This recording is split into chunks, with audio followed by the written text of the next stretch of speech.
to GRA TV, your trusted source for tax information. My name is Annalisa Hammond, your host for GRA Connects. A key policy measure to improve VAT compliance was introduced last year. This amendment of the VAT Act imposes an upfront payment on the customs value of taxable goods. We are here today with Mr. Agoso from the DTRD Secretariat, and he's here to answer all the questions you may have on upfront payment. Hello, sir. Welcome. Thank you. I hope you are doing well. I'm doing very well. You? Very well, thank you. So let's go into the questions. First, what is upfront payment? Okay. So first of all, I'd like to give you a brief background to this whole new tax measure. We all know how well VAT is doing since it was introduced about 25 years ago. It has become one of the major source of revenue to government. Unfortunately, there has been some challenges in implementation of the VAT. We believe that it has potential to rake in more revenue, but for these challenges. So one of the key challenge is failure on the part of registrable taxpayers to register. These persons are required by law to register, but have failed to register.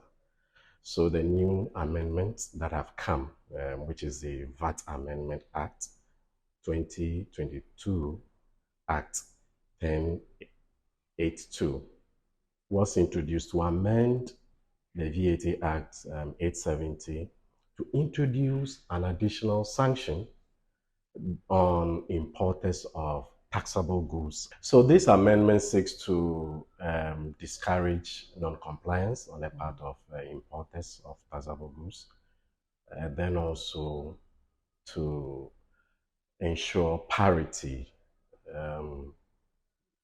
in terms of the VAT treatment across taxpayer population. What this means is that we need to preserve the integrity of the VAT administration. And if you have a few people registered, whilst others are not, it will impact the compliance level generally.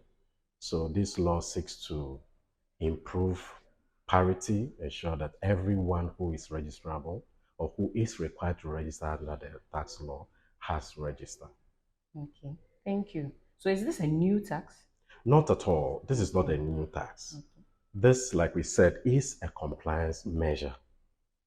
This is because if you are found out not to be complying and you take steps to regularize your tax affairs, you will be entitled to recover the sanction.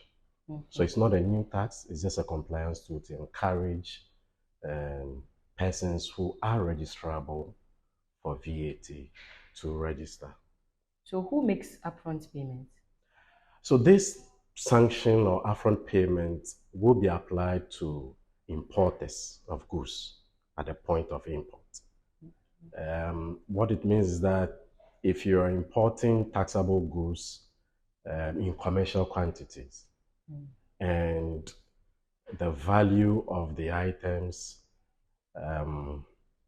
is above 200,000 Ghana cedis, then you will be picked for sanctions to be applied.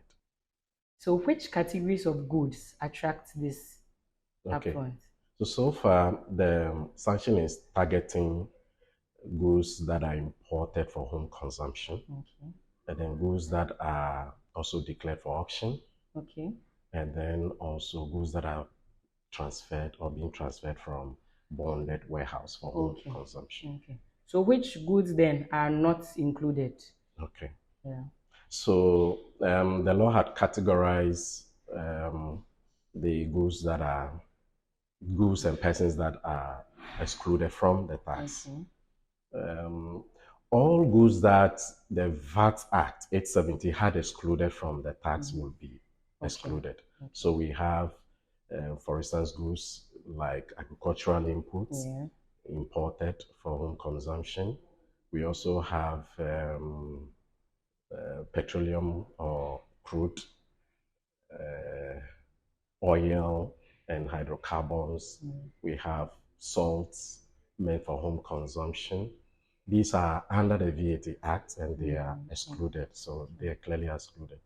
Then we also have goods that are imported on a temporary basis. Sometimes people bring in goods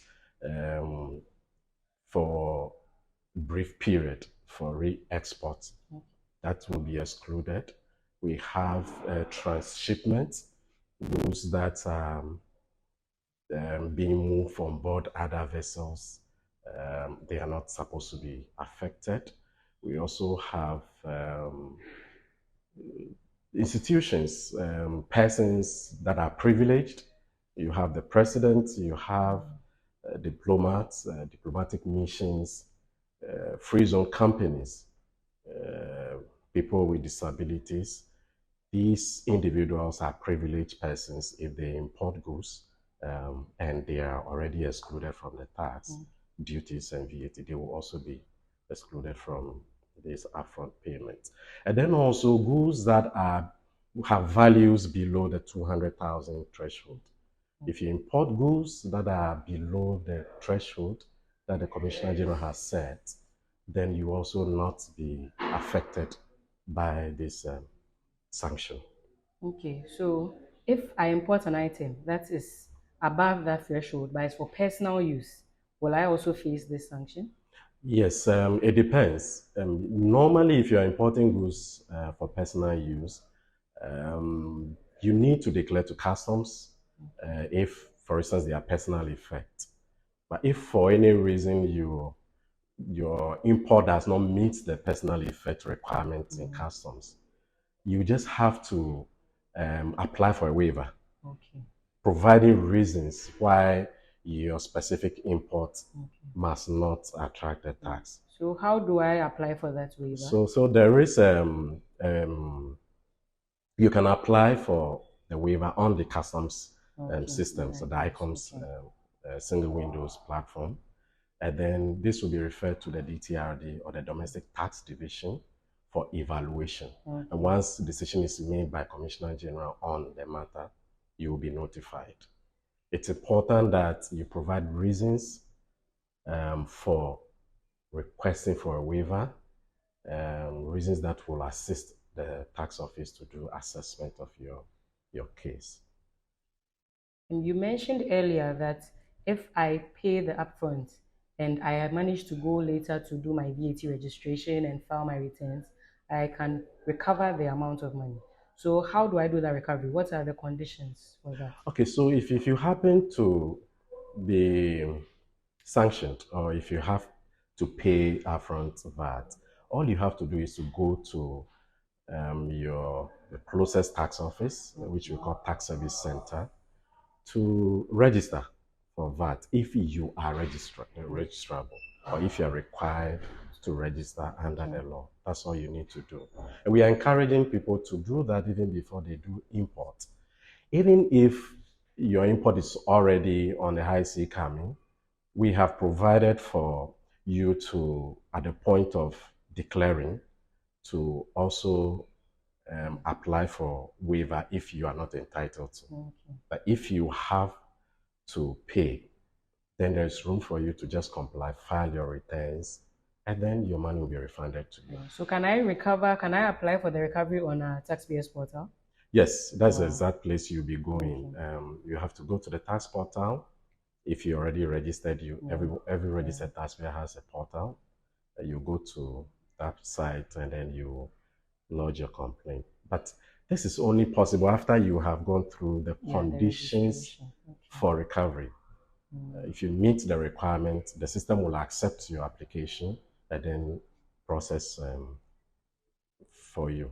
So if I apply, is it automatic that I'm going to get my money back? Not at all. Will I get physical cash? Yes, it depends. So what will happen is that there are three outcomes of your application. The decision will be made. The first is that your entire amount may be refunded to you. The second outcome is that you may have some tax outstanding with the GRA. So Commissioner General, according to law, has to set off such amount against any outstanding tax liability. And so the entire amount may be set off against any tax liability or part of the amount. And then the third outcome is that your application may be rejected. Wow. Okay. So since this is about VAT registration, you mentioned earlier that there are some people who are required to register for VAT. How do I know as a taxpayer that I'm required to register, and how do I register? Okay, so you'll be required to register if you're engaged in a taxable activity, making taxable supplies of 200,000 Ghana cedis and above within 1 year. So to break it down, if you're making taxable supply of say 50,000 Ghana cedis per quarter for in 3 months, you are required to register for VAT. So how do I register? Can I register online? Yes, you can start your registration process online, but you need to move into a typical taxpayer service center to complete the registration process. All right. Thank you so much. I think you have given us a lot of insight into upfront payment. And if you still have questions or if there's anything you don't understand, you can visit our website, gra.gov.gh, or you can visit our social media platforms on Twitter, Facebook, Instagram. Search Ghana Revenue, and you can ask your questions and learn more about upfront payment. Thank you, Mr. Agoso, for spending time with us here in our studios today. We hope we'll be seeing you more here on GRA TV. Sure. Thank you very much for having me. So once again, this has been GRA TV, your trusted source for tax information. My name is Annalisa Hammond, your host for GRA Connect.